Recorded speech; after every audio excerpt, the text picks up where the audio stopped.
Hello everyone, मोहित study IQ centre में आपका स्वागत है।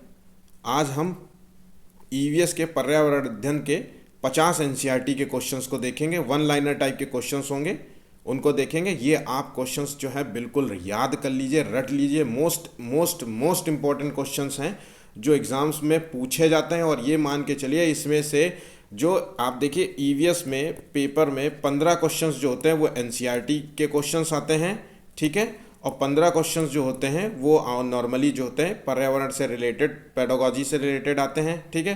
पेडोलॉजी से आते, तो आप इन 15 क्वेश्चंस को छोड़ करके ये मैं आपको 50 क्वेश्चंस, टॉप 50 क्वेश्चंस करा रहा हूँ। और ये 50 क्वेश्चंस में आपको मैक्सिमम कोई ना कोई बहुत सारे क्वेश्चंस इसमें से फंसेंगे, इसलिए इनको रट लीजिए। मतलब रट लेना और कुछ नहीं है, वन लाइनर है। बस एक बार पढ़ते जाइए, बस पढ़ते जाइए और पढ़ते जाइए। कुछ क्वेश्चंस जो आपको याद होंगे हो सकता है, और कुछ क्वेश्चंस जो है आपको याद ना हो तो उसका स्क्रीनशॉट ले सकते हैं, या फिर आप किसी अपनी कॉपी में नोट बना सकते हैं, ठीक है। चलिए शुरू करते हैं। प्लीज़ अगर वीडियो पसंद आए तो प्लीज़ लाइक एंड शेयर ज़रूर करिएगा। बहुत मेहनत से आप लोगों के लिए ला रहा हूँ। मैं चाहता हूँ कि आप लोगों में जो भी आप इस वीडियो को देख रहे हैं, आप लोगों का जुलाई का एग्ज़ाम निकले, ठीक है। बहुत सारे बच्चे होते हैं जो नहीं पेपर क्वालिफाई कर पाते हैं। मैं बार बार उनसे सलाह यही दे रहा हूँ कि आप ज़्यादा से ज़्यादा पेपर्स को सॉल्व करिए। आपके पास सही वक्त है इस वक्त पेपर सॉल्व करने का। मैं हर दिन आपको 2 से 4 पेपर करा रहा हूँ। आप बस पेपर डेली करिए। आप समझ रहे हैं, जब तक आपका एग्ज़ाम होने वाला होगा आप 200-300 पेपर कर चुके होंगे, तो आपको एक एक क्वेश्चंस जो रट चुके होंगे, ठीक है। तो चलिए शुरू करते हैं, जल्दी से शुरू करते हैं। निम्न में से पहला जो क्वेश्चन है वो कौन सी जो गैस है जो ग्रीन हाउस गैस प्रभाव के लिए उत्तरदायी मानी जाती है? तो उसका सही जवाब है carbon dioxide, methane, nitrous oxide, जलवाष्प और कार्बन फ्लोरोकार्बन, जिसे हम सीएफसी गैस कहते हैं। ये आमतौर पे पहले जो है जो एसी में प्रयोग होती थी गैस, एसी में गैस डाली जाती थी ना, तो वो ये सीएफसी गैस डाली जाती थी, ठीक है। ध्यान रखिएगा। ग्रीन हाउस गैस क्या होता है, मैं आपको बता दूं कि तापमान जब बढ़ता है, इन गैसेस की वजह से जो है वायुमंडलीय तापमान बढ़ता है। वायुमंडलीय तापमान बढ़ने से क्या होता है, गर्मी बढ़ती है, ग्लेशियर पिघलते हैं, बर्फ़ पिघलती है। बर्फ़ से क्या होता है, समुद्री जो है तट में पानी की जो है और पानी का क्षेत्र बढ़ने लगता है, जिससे आसपास के जो है क्षेत्र डूबने लगते हैं। सुनामी जैसी समस्याएं भी उत्पन्न होने लगती हैं, ठीक है। ग्रीन हाउस गैस का इफेक्ट इतना ज़्यादा है, ठीक। दूसरा क्वेश्चन है इसमें, ग्लोबल वार्मिंग के लिए सर्वाधिक सबसे उत्तरदायी गैस कौन सी है? ग्लोबल वार्मिंग का शिकायत मतलब है ग्रीन हाउस गैस से संबंध है, तो उसके लिए सबसे ज़्यादा उत्तरदायी है कार्बन डाइऑक्साइड, CO2। ये वायुमंडल में जो है 0.03% पाई जाती है। ध्यान रखिएगा, इसकी मात्रा सिर्फ 0.03% ही है वायुमंडल में, ठीक है। अच्छा, ग्लोबल वार्मिंग में अगर क्वेश्चन पूछ ले कि सबसे ज़्यादा ग्लोबल वार्मिंग के लिए सबसे ज़्यादा उत्तरदायी गैस कौन सी, इन्हीं में से जो ऊपर ऑप्शंस दिए हुए हैं, तो सबसे ज़्यादा उत्तरदायी गैस होगी जलवाष्प, पहले नंबर पे होगी। मेथेन जो है दूसरे नंबर पे होगी। तीसरे नंबर पे जो है वो कार्बन डाइऑक्साइड होगी। ध्यान रखिएगा ये पॉइंट को, ठीक है। सबसे ज़्यादा जलवाष्प, दूसरे नंबर मेथेन, तीसरे नंबर पे कार्बन डाइऑक्साइड। अच्छा, मैं आपको बता दूं कि पृथ्वी के जो वायुमंडल में है सबसे ज़्यादा गैस पाई जाती है वो नाइट्रोजन पाई जाती है, जिसकी मात्रा है करीब करीब 78%। और ऑक्सीजन जो पाई जाती है उसकी वो 21% है। और मैंने बताया कार्बन डाइऑक्साइड जो कि 0.03% ही है, ठीक है। याद रखिएगा, ये केवल क्वेश्चन पूछा जा सकता है आपसे। जुगाली करने वाले जो पशु हैं ग्रीन हाउस गैस को उत्पन्न करते हैं, ठीक है। जुगाली मतलब जो मुंह से जो चारा चबाते हैं और चारा दाना मुंह से चबाने वाले जो पशु होते हैं ना, उनकी बात कर रहे हैं। तो वो जो है अक्सर मीथेन गैस का उत्पादन करते हैं। मीथेन गैस का उत्पादन करने वाली सबसे ज़्यादा जो है वो है काऊ, ठीक है। काऊ, हाँ, जो कुछ लोग ज्ञानी लोग ज़्यादा हो गए हैं जो कहते हैं काऊ जो है, जो गाय होती है वो मुंह से ऑक्सीजन छोड़ती है, तो उनके मुंह पे एक तमाचा मारिएगा। और काऊ जो है वो मीथेन छोड़ती है, जो पर्यावरण के लिए सबसे ज़्यादा घातक होती है। और मुर्गी जो है, मुर्गी फार्म हाउस जो होते हैं ना, पोल्ट्री फार्म हाउस जो होते हैं, वहाँ पे भी जो मुर्गियाँ जो दाना चुगती हैं तो उससे भी वो भी मीथेन गैस छोड़ती हैं, ठीक है।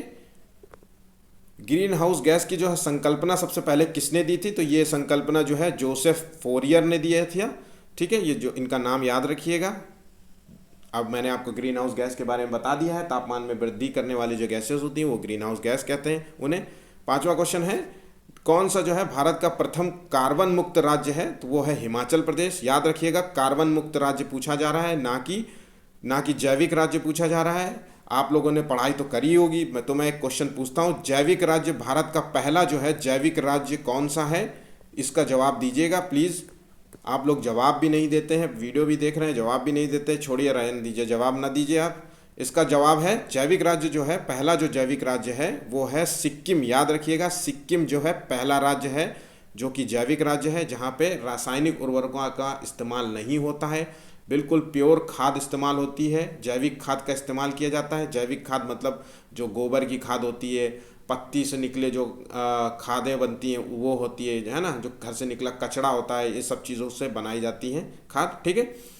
नंबर दूसरा जो है क्योटो प्रोटोकॉल क्या है, इसका संबंध क्या है? तो ये ग्लोबल वार्मिंग को कम करने का उपाय करने के लिए विभिन्न देशों के बीच में करार हुआ था। तो ग्लोबल वार्मिंग का संबंध किस चीज़ से है, अब आप इसको देख लेते हैं। क्योटो जो शहर है वो एक जापान का शहर है, ध्यान रखिएगा, क्योटो एक जापान का शहर है। और ये प्रोटोकॉल जो हुआ था ये 1997 में अपनाया गया था। इसमें जो है करीब 150 देश जो है 150 से भी अधिक देशों ने अपने साइन किए थे, याद रखिएगा। और ग्लोबल वार्मिंग जो है पर्यावरणीय जो प्रदूषण को कम करने के उपाय इन लोगों ने समझाए थे उस वक्त, ठीक है। नेक्स्ट क्वेश्चन जो है, ओजोन छिद्र जो है निर्माण सबसे का सर्वाधिक कहाँ हुआ है? तो इसका निर्माण जो है आर्कटिक के ऊपर हुआ है। ऐसा क्यों हुआ है इसको जान लेते हैं। देखिए, ओजोन परत में जो पहली बार छेद ढूंढा गया था वो 1985 में था। एक ब्रिटेन के जो पर्यावरण के खोजकर्ता थे, उन्होंने सबसे पहले ये ढूंढा था, ध्यान रखिएगा। अच्छा, ये ध्रुवीय क्षेत्रों में क्यों पाया जाता है, मतलब ठंडे क्षेत्रों में? तो मैं आपको बता दूं कि ध्रुवीय क्षेत्र में जो समताप मंडल होता है, समताप मंडल में ही ओजोन परत पाई जाती है, या याद रखिएगा, समताप मंडल में ही ओजोन परत पाई जाती है। और जो ठंडे प्रदेश होते हैं, जहाँ ध्रुवीय क्षेत्र होते हैं, वहाँ समताप मंडल जो है कम तापमान पर जो है क्लोरीन के साथ अभिक्रिया करने लगता है, क्रिया करने लगता है, जिससे जो है ओजोन गैस जो है टूटने लगती है, वहाँ छेद होने लगता है, क्षरण होने लगता है उसका, ठीक है। मॉन्ट्रियल जो है प्रोटोकॉल, इसलिए जो है अंटार्कटिका के ऊपर कोशिश की जाती है कि एरोप्लेन्स और फाइटर जेट्स ना उड़ाए जाए, क्योंकि फाइटर जेट्स जो है सबसे ज़्यादा नाइट्रोजन का उत्सर्जन करते हैं और वो भी एक तरीके से ओजोन के क्षरण में जो है नुकसान पहुंचाता है, ध्यान रखिएगा। अब नंबर 8वां क्वेश्चन आता है, मॉन्ट्रियल प्रोटोकॉल का संबंध किस प्रोटोकॉल से है? तो मॉन्ट्रियल जो प्रोटोकॉल है वो ओजोन परत के संरक्षण से संबंधित है। ये जो है मॉन्ट्रियल जो है वो कनाडा का है शहर, ठीक है, वहाँ पे किया गया था। 1987 में ये किया गया था। 85 में जो है और ये ओजोन क्षेत्र पता किया था, तो 85 में 87 में ये प्रभाव में आया था। ओजोन को नुकसान पहुंचाने वाली जो है कई गैसेस पे इस पर प्रतिबंध लगा दिया गया था, ठीक है। कौन सा जो है वर्णक वनस्पति को परावैंगनिक किरणों के दुष्प्रभाव से बचाता है? तो ये एक है कैरोटीनाइड पेड़ है, ठीक है, वनस्पति है, याद रखिएगा। ये एनसीईआरटी के क्वेश्चंस है, बहुत इंपॉर्टेंट है आप लोगों के लिए, ईवीएस का पेपर बहुत ज़रूरी है, ठीक। तो यूएनईपी जो है, जिसे यूनाइटेड नेशन इन्वायरमेंट प्रोग्राम कहते हैं, इसका मुख्यालय कहाँ है? तो इसका मुख्यालय जो है नैरोबी में है, याद रखिएगा। इसका मुख्यालय जो है इन्वायरमेंटल प्रोग्राम का जो है यूनाइटेड नेशन का जो चलता है उसका मुख्यालय नैरोबी में है, जो कि केन्या में है। इको मार्क जो है किन भारतीय उत्पादों को दिया जाता है? इको मार्क का जो है, आप जब पैकेट खरीदते हैं, कुछ चीज़ें खरीदते हैं, तो वो उसमें इको मार्क का साइन लगा रहता है। तो इको मार्क उन भारतीय प्रोडक्ट्स को दिया जाता है जो पर्यावरण के प्रति जो है मैत्रीपूर्ण संबंध स्थापित करते हैं। जैसे कि मान लीजिए कोई पैकेट खरीदा है, तो उसमें इको मार्क का साइन बना होगा, उसका संबंध, इसका मतलब है कि ये पैकेट जो है पूरी तरीके से बायोडिग्रेडेबल है, मतलब पर्यावरण को इससे कोई नुकसान नहीं है। इसमें यूज़ करने वाली जो पॉलीथीन भी है वो भी पर्यावरण को नुकसान नहीं पहुंचाएगी यहाँ, ठीक है। इसका इस चीज़ से संबंध है। केन्या की जो नोबेल पुरस्कार विजेता बंगारी जो है मथाई किस क्षेत्र में अपने योगदान के लिए जानी जाती है? ध्यान रखिएगा, नोबेल पुरस्कार विजेता हैं इसलिए महत्वपूर्ण हो जाती हैं। इन्होंने जो है सस्टेनेबल डेवलपमेंट, जैसे धारणीय विकास में योगदान दिया था। इन्होंने केन्या के जो है ग्रीन बेल्ट मूवमेंट का भी नेतृत्व किया था, ठीक है।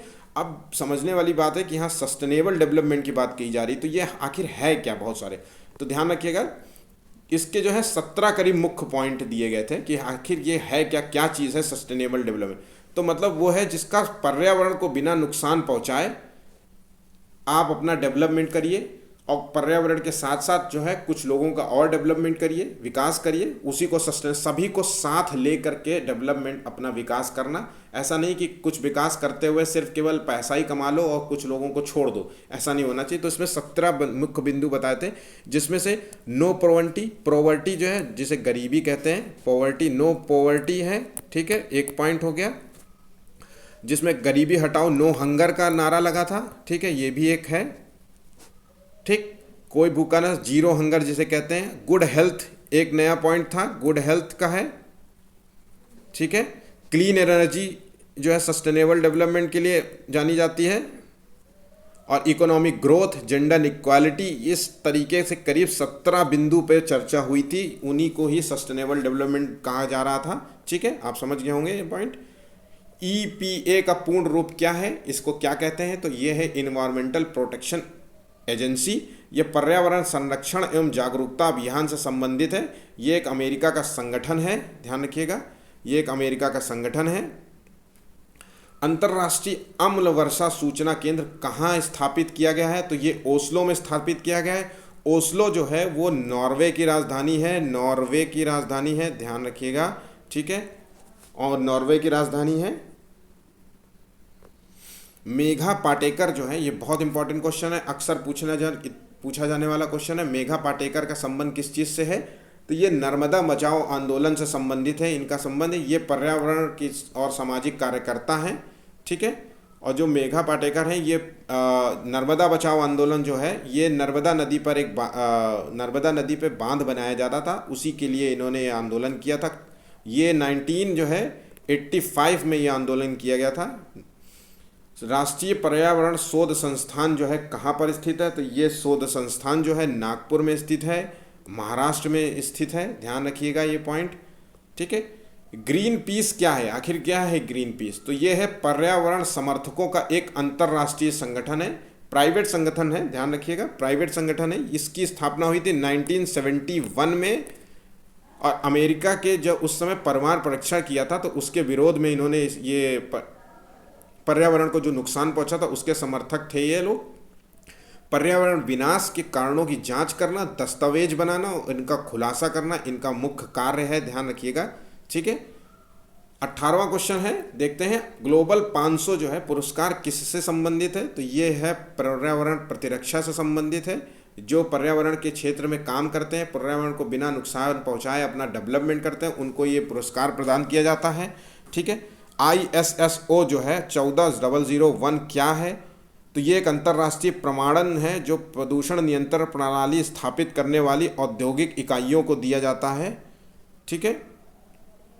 उन कंपनियों को दिया जाता है जिन्होंने पर्यावरण नियंत्रण के क्षेत्र में काम किया है। मान लीजिए आपके पास कोई जूता की फैक्ट्री है, लेकिन आप पर्यावरण को नुकसान पहुंचाए बिना ही अपना प्रोडक्शन करते हैं, तो आपको ये ISO 14001 का जो है प्रमाण पत्र दिया जाता है, ठीक है। ऐसी इंडिया में करीब 150 से भी अधिक कंपनियां हैं।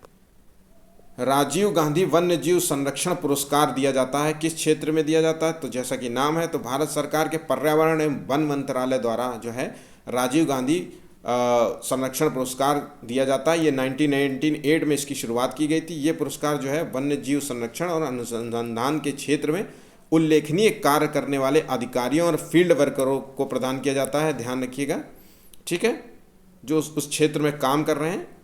नेक्स्ट क्वेश्चन है, ओजोन परत के संरक्षण का अंतर्राष्ट्रीय जो है दिवस कब मनाया जाता है। ओजोन परत जो है अंतर्राष्ट्रीय ओजोन दिवस जिसे कहते हैं, वो कब मनाया जाता है, तो ये है 16 सितंबर को मनाया जाता है, ठीक है। ओजोन परत मैंने अभी पहले बताया, ओजोन परत जो पाई जाती है वो समताप मंडल में पाई जाती है, समताप मंडल में पाई जाती है। आपको मैं अभी आगे चल करके सारे मंडल को समझा दूंगा। ये दूसरे नंबर की मंडल है, ध्यान रखिएगा, पृथ्वी से 50 किलोमीटर पे, करीब 50 किलोमीटर के एरिया में है ये, ठीक है। हरित विकास जिसे ग्रीन डेवलपमेंट कहते हैं, ये पुस्तक किसने लिखी थी, तो ये एडम्स ने लिखी थी, ध्यान रखिएगा, एडम्स का नाम याद रखिएगा। एडम्स ने ये पुस्तक लिखी थी ग्रीन डेवलपमेंट पे। हरा सूचकांक जिसे ग्रीन इंडेक्स कहते हैं, ये किसके द्वारा, मोस्ट इंपॉर्टेंट क्वेश्चन है, ठीक है। अगर आप EVS का पेपर दे रहे हैं तो किसी भी स्टेट एग्ज़ाम से लेकर के किसी भी एग्ज़ाम में ये क्वेश्चन पूछा जा सकता है। तो ग्रीन इंडेक्स का संबंध है विश्व बैंक से। अक्सर लोग इसको कंफ्यूज हो जाते हैं इसका मार्क कर, क्योंकि एक ग्रीन इंडेक्स विश्व वर्ल्ड बैंक द्वारा जो है जारी किया जाता है, जबकि इसका कोई संबंध नहीं दिख रहा है, इसलिए लोग कंफ्यूज हो जाते हैं, गलत जवाब दे देते हैं। ठीक है, इसको याद रखिएगा, बहुत ज़रूरी है। राष्ट्रीय वन अनुसंधान संस्थान कहाँ स्थित है? तो ये अनुसंधान जो है आपको देहरादून में मिलेगा। ठीक है, नेक्स्ट क्वेश्चन है भारतीय वनस्पति सर्वेक्षण जो है बॉटनिकल जो है सर्वे ऑफ इंडिया का मुख्यालय है वो कलकत्ता में है। ठीक है, नंबर 26वां क्वेश्चन है भोपाल गैस त्रासदी किस गैस का रिसाव से हुआ था? तो ये मिथाइल आइसोसाइनेट नाम की गैस जो है रिसाव हुआ था। ये जो है 1984 में करीब करीब गैस का रिसाव हुआ था, ध्यान रखिएगा भोपाल में। ठीक, ये डेट भी याद रखिएगा क्योंकि ये क्वेश्चंस आते हैं ईवीएस में। ये एनसीईआरटी बेस्ड क्वेश्चन है, पूरी तरीके से एनसीईआरटी बेस्ड है, तो इसलिए आप याद रखिएगा। नेक्स्ट क्वेश्चन देखते हैं वातावरण में जो है क्लोरोफ्लोरोकार्बन जिसे हम सीएफसी गैस भी कहते हैं, यह आमतौर पे क्या है? यह आमतौर पे एसी में डाली जाने वाली गैस थी। अब ये डालना बंद कर दिया गया है। तो वातावरण में जो है सीएफसी गैस का उत्सर्जन का प्रतिबंध लगाने वाला जो है प्रथम प्रोटोकॉल कौन सा था? तो ये मॉन्ट्रियल प्रोटोकॉल था। ध्यान रखिएगा, मॉन्ट्रियल मैंने आपको पहले ही बताया था। ये प्रोटोकॉल जो है 1987 में इस्टेब्लिश्ड हुआ था, पहली बार आया था। पारिस्थितिकी 28वां क्वेश्चन देखते हैं पारिस्थितिकी विज्ञान केंद्र कहाँ स्थित है? तो ये है बेंगलुरु में स्थित है, याद रखिएगा। ठीक है, यहाँ तक आपको पॉइंट समझ में आ गए होंगे। ये एनसीईआरटी के क्वेश्चंस हैं, इसको रट लीजिएगा। मैं फिर बार बार कह रहा हूँ, मैं बार बार इसलिए कोट कर रहा हूँ कि मैं समझ रहा हूँ आप लोग कान से सुनते हैं और दूसरे कान से निकाल देंगे, इसलिए मैं बहुत ज़रूरी है कि इस चीज़ को रट लीजिए। जिनको ज़रूरत है, जो समझ नहीं पा रहे हैं, जिनका पेपर नहीं निकल रहा है, जिनको याद नहीं हुआ, वो ये क्वेश्चंस पेपर को बिल्कुल याद कर लीजिए। इसमें से कई क्वेश्चंस जो है एनसीईआरटी के क्वेश्चंस अक्सर पूछे जाते हैं। ईवीएस के एग्ज़ाम से लेके केवीएस सभी के एग्ज़ाम में आपको ये क्वेश्चंस मिलेंगे। ठीक है, अगर वीडियो पसंद आए तो लाइक शेयर ज़रूर करिएगा। 29वां क्वेश्चन है सलीम अली कौन थे? तो ये है एक विख्यात जो है पक्षी विज्ञानी थे। अभी आजकल जो एक मूवी आई थी रोबोट, वो इन्हीं पर आधारित थी, आमतौर पे सलीम अली पर आधारित थी। ठीक है, वो पक्षी विज्ञानी थे। ठीक, 5 जून को जो है नेक्स्ट क्वेश्चन है 5 जून को विश्व पर्यावरण दिवस मनाया जाता है, वो ये सबसे पहले किस वर्ष में मनाया गया था? तो ये पर्यावरण दिवस जो है 1973 से मनाया जा रहा है भारत में। अगला क्वेश्चन देखते हैं भारत में वन महोत्सव दिवस कब मनाया जाता है? ये मोस्ट इंपॉर्टेंट क्वेश्चन आ गया है आपके लिए। ये महोत्सव जो है ये सीटेट के एग्जाम में पूछा जा चुका है, मैं फिर से बता दे रहा हूँ। ये महोत्सव जुलाई के प्रथम सप्ताह यानी 1 जुलाई से 7 जुलाई तक के मनाया जाता है, ध्यान रखिएगा। ठीक है, ये मैंने अपने पेपर में भी करा चुका हूँ मैं क्वेश्चन आपको। जुलाई जो है 1950 में अधिक पेड़ लगाओ जैसा अभियान चलाया गया था। ठीक है, ये किसने चलाया था? तो के.एम. मुंशी ने ये चलाया था। ठीक है, 33वां क्वेश्चन देखते हैं किस संयुक्त राष्ट्र सम्मेलन को पृथ्वी सम्मेलन के नाम से जानते हैं? तो ये है पृथ्वी सम्मेलन जो है पर्यावरण विकास पर वर्ष जो है 1992 में जो है संयुक्त राष्ट्र सम्मेलन को ही हम पृथ्वी सम्मेलन के नाम से जानते हैं। ठीक है, इसे जो है इस सम्मेलन को जो है हम बता दें आपको कि इसे रियो जिनेरियो सम्मेलन भी जिनेरियो जो है ये ब्राज़ील में स्थित है, तो ये वहाँ पे आयोजित हुआ था, तो इसलिए इसे री जिनेरियो सम्मेलन भी कहते हैं। याद रखिएगा 1992 में ये शुरुआत हुई थी, पृथ्वी सम्मेलन की शुरुआत 1992 में हुई थी। ठीक, कुछ फैक्ट्स नहीं है इसमें ज़्यादा, सब मैंने केवल रटने वाले क्वेश्चंस दिए हैं आपको। भारत में कभी कभी जो है हरित मंत्रालय कहा जाने वाला मंत्रालय कौन सा है? तो पर्यावरण वन मंत्रालय को ही हरित मंत्रालय कहते हैं। ये हर साल जो है जो वन और पर्यावरण से रिलेटेड अपनी रिपोर्ट सौंपता है कि कितने क्षेत्र में, भारत के कितने क्षेत्र में वन हैं, कितने क्षेत्र में पौधे हैं, कितने क्षेत्र में जो है जंगली पौधे हैं, क्या ये सब, और कितना प्रोडक्शन हुआ है, उत्पादन हुआ है, हमने कितने क्षेत्रों को कवर किया, ये सारी चीज़ों की रिपोर्ट जो है प्रस्तुत करता है। ठीक है, नेक्स्ट क्वेश्चन है 35वां क्वेश्चन है ग्रीन मफलर किससे संबंधित है? तो ये ध्वनि प्रदूषण से संबंधित है। मैंने इसको याद किया था, मफलर जो है कान में पहनते हैं ना, ठंड में ढकने के लिए मफलर नहीं पहन लेते, तो मैंने मान लिया था कि ये ध्वनि को रोकने के लिए मफलर का इस्तेमाल किया जा रहा है। तो ठीक, इसका सही जवाब है ध्वनि प्रदूषण के लिए ग्रीन मफलर है। क्या, जैसे कि मान लीजिए एक रोड है ये, ठीक है, तो ये रोड के जो किनारे जो है पौधे लगा दिए जाते हैं, और ये पूरी रोड है, आप देखिए ये रोड है। तो ये जो पौधे होते हैं ये ध्वनि को कंट्रोल करने के लिए लगाए जाते हैं, आमतौर पर कंट्रोल करते हैं, ध्वनि को भी सुंदरीकरण के लिए भी लगाए जाते हैं। इन्हीं को ही ग्रीन मफलर कहते हैं। एक श्रृंखलाबद्ध जो है पेड़ पौधों की श्रृंखला होती है रोड में, ठीक। आपको ऐसे फॉरेन में जो है बहुत सारे आपको ये इस तरीके के बेल्ट मिलेंगी, ग्रीन मफलर वाली जो है रोड्स मिलेंगी। इंडिया में बहुत कम है। भारत की जो है सबसे बड़ी सिंचाई नहर का नाम बताना है आपको, तो वो है इंदिरा गांधी नहर है। ये राजस्थान में है, ठीक है। ये राजस्थान में है, जिससे इसको जो है राजस्थान नहर भी कहते हैं, याद रखिएगा, राजस्थान नहर भी कहा जाता है, ठीक है। ये सतलज और व्यास नदी पर, ये मोस्ट इम्पॉर्टेंट पॉइंट दे रहा हूँ मैं आपको, ये सतलज और जो है व्यास नदी का जो संगम होता है, जहाँ मिलती हैं ये दोनों नदियाँ, वहाँ पे जो है एक हरिके बांध है, ठीक है। वहाँ से ये निकलती है, तो वहाँ से ये निकलती है इंदिरा गांधी नहर। जब वहाँ से ये नदी निकलती है तो ये इसको बोलते हैं इंदिरा गांधी नहर, ठीक है। इस सिंचाई में प्रयुक्त बहुत बड़ी नहर है, इसलिए याद रखिएगा सतलज और ब्यास नदी पर स्थित जो है जहाँ संगम होता है वहाँ पे एक हरिके बांध है, और वहीं से ही ये निकलती है, ठीक। ये बात समझ गए होंगे आप। 37वां क्वेश्चन देखते हैं। भारत के वन्य जीव संरक्षण अधिनियम किस वर्ष लागू किया था? 1972 में लागू किया था। मोस्ट इम्पॉर्टेंट क्वेश्चन है, ये याद कर लीजिए, ठीक है। मैं फिर से बता रहा हूँ, भारत के पर्यावरण संरक्षण अधिनियम कब लागू किया गया था? तो ये 1986 में लागू किया था। मोस्ट इम्पॉर्टेंट क्वेश्चन है ये, मैं कभी लिखता नहीं हूँ लेकिन मैं आपको बता दे रहा हूँ, मोस्ट इम्पॉर्टेंट क्वेश्चन है, ठीक। भारत में जैव विविधता जो है अधिनियम कब लागू किया गया था? ये 2002 में लागू किया गया था। मोस्ट इम्पॉर्टेंट डे है, क्योंकि इन सबको जो है इनका डे भी मनाया जाता है कि जैव विविधता दिवस जो है कब मनाया जाता है, तो अभी 22 तारीख को मनाया गया था, याद रखना 22 तारीख को मनाया गया था, ठीक है।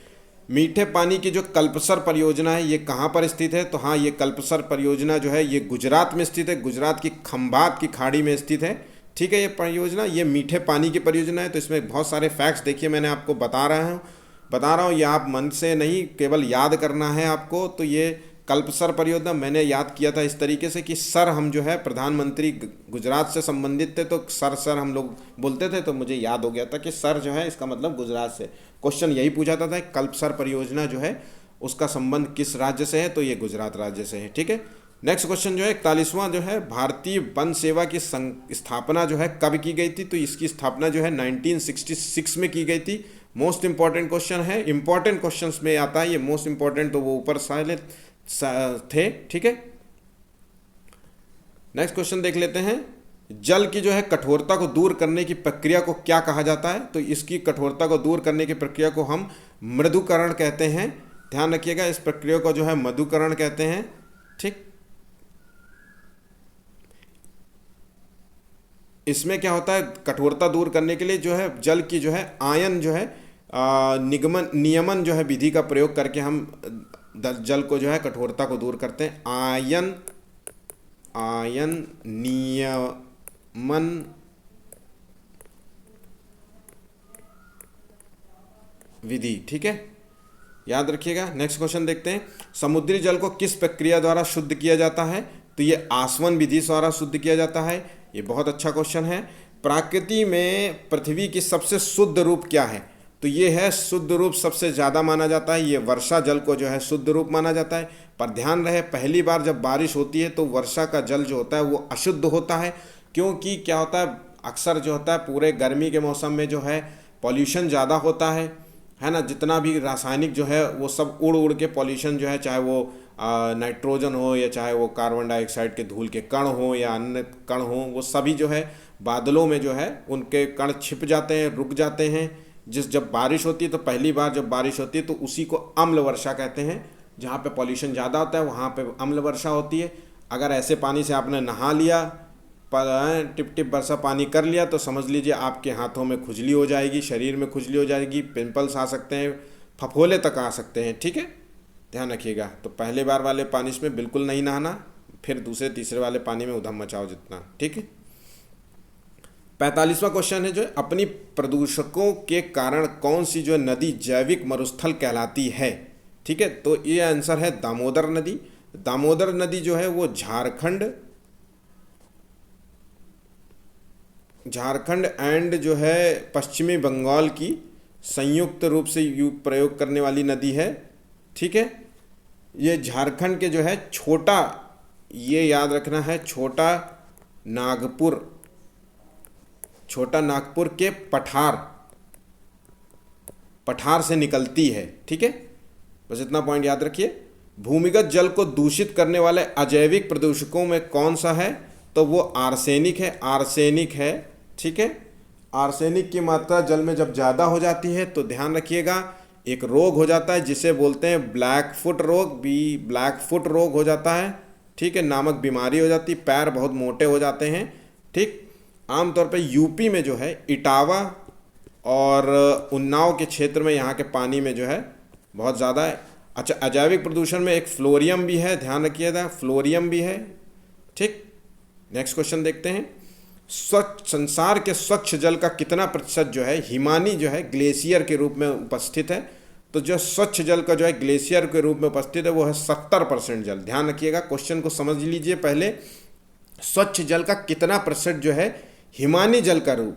अब मैं आपको पहले मैं बता देता हूँ कि पूरे जो पृथ्वी में 1/4 भाग पर जो है केवल जल है। ठीक है, 1/4 भाग जो है वो जल से ढका हुआ है। ध्यान रखिएगा, 1/4 पृथ्वी का 1/4 भाग जो है जल से ढका हुआ है, और इस 1/4 भाग में 97% जो है वो समुद्र का जल है। ठीक, और 2% जो जल है वो है बर्फ के रूप में उपस्थित है जिसे ग्लेशियर कहते हैं। अभी हमने आपने ये क्वेश्चन, ये हिमानी बर्फ के रूप में है, तो ये बर्फ के रूप में है उपस्थित है। और 1% जो जल है बचा, 1% वो है पीने योग्य वाला जल जिसे भूमिगत जल कहते हैं। भूमिगत है जो हम पीते हैं, या नदी का जल होता है, या झील में जो जल उत्पन्न होता है, ये साफ होता है, पीने योग्य होता है। पर मैं ये कानपुर की नदियों की बात नहीं कर रहा हूँ, ये नदी वहाँ की है जहाँ उत्सर्जन होता है, वहाँ की जल की बात कर रहा हूँ, पीने की। ठीक है, अब हम जब 1% जो जल यूज़ कर है जो उसका हम करीब 0.006% हम इसका प्रयोग करते हैं आज के समय में। ध्यान रखिएगा, हम इतना पानी यूज़ कर रहे हैं एज अ मनुष्य, मानव के तौर पे। अभी हमारे पास 1% पानी है जिसका हम 0.006% यूज़ कर रहे हैं। तो ये जो 2% है उसका जो है बर्फानी हिमानी की बात कर रहा है कि इसमें जो है, ठीक है, आप समझ गए होंगे। धूम कोहरा का क्या कारण है, तो वायुमंडल के प्रदूषण तत्वों के प्रकाश जो है रासायनिक ऑक्सीकरण द्वारा निर्मित उत्पादों को तीव्र जमाव होता है। धूम कोहरा में क्या होता है, स्मोक जो होता है, धुआं और कोहरा जिसे फोग कहते हैं, ये मिलके बनता है स्मोग। ठीक है, स्मॉग बनता है।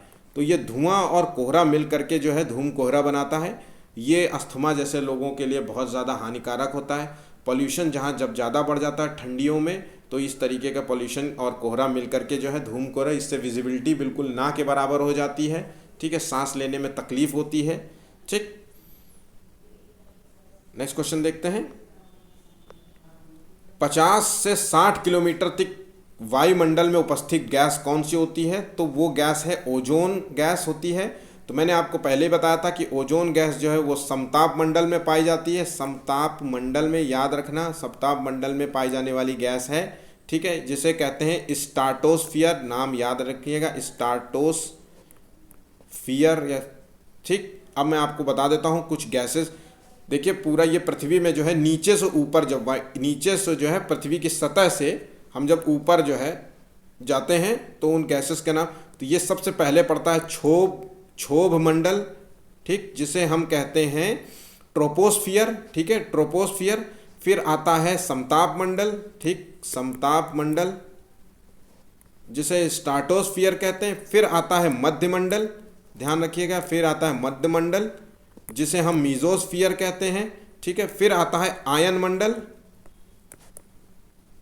जिसे हम आयनोस्फियर कहते हैं, और फिर आता है बहिर्मंडल जिसे एक्सोस्फियर कहते हैं। फिर बहिर मतलब बाहर का मंडल जो है, तो उसे बहिर्मंडल कहते हैं। बहिर्मंडल हो गया, तो ये हो गया एक्सोस्फियर। ठीक है, तो समताप मंडल जो है इसी की जो मोटाई है वो 50 से 60 किलोमीटर जो है ओजोन परत यहीं पे पाई जाती है। ओजोन ये मंडल जो है समताप मंडल बहुत महत्वपूर्ण है, क्योंकि यहाँ इसी मंडल में है जहाज उड़ाए जाते हैं, इसी मंडल में है क्योंकि इस मंडल में जलवायु क्रियाएं नहीं होती हैं। ठीक, इसलिए आदर्श दशाएं होती हैं यहाँ पे प्लेन उड़ाने के लिए। ठीक है, चलिए नेक्स्ट क्वेश्चन देखते हैं। आखिरी क्वेश्चन है एनसीईआरटी का, ईवीएस का पेपर का। ठीक है, ये कौन सा जरूरी कारक है जो भिन्न भिन्न क्षेत्रों में भिन्न भिन्न पर्यावरण उत्पन्न करता है? तो इसका सही जवाब है मानवीय क्रियाओं का प्रभाव जो है, ये वायुमंडलीय प्रभाव नहीं होता और ओजोन परत का भी प्रभाव नहीं होता। ये वायुमंडलीय जो क्रियाओं की वजह से जो है भिन्न भिन्न जगह पे भिन्न भिन्न पर्यावरण उत्पन्न होता है। जैसे कि आप जितना पॉल्यूशन करते हैं, निचले क्षेत्रों में देखिए कैसा पॉल्यूशन करते हैं, पहाड़ी क्षेत्रों में अलग मानवीय क्रियाएं होती हैं, है ना, वर्षा क्षेत्रों में अलग मानवीय क्रियाएं होती हैं। उससे जो है पर्यावरण को जिस तरीके से नुकसान पहुंचता है उस चीज़ को प्रभाव में बताया गया है इस चीज़ के संदर्भ में। ठीक है, चलिए 50 क्वेश्चंस इस बार के पूरे हो गए। कल फिर 50 क्वेश्चंस की सीरीज, इस तरीके से करीब 1000 क्वेश्चंस मैं आपको ईवीएस के एनसीईआरटी बेस के क्वेश्चन कराऊंगा। 1000 क्वेश्चन मैं आपको एनसीईआरटी के कराऊंगा, याद रखिएगा।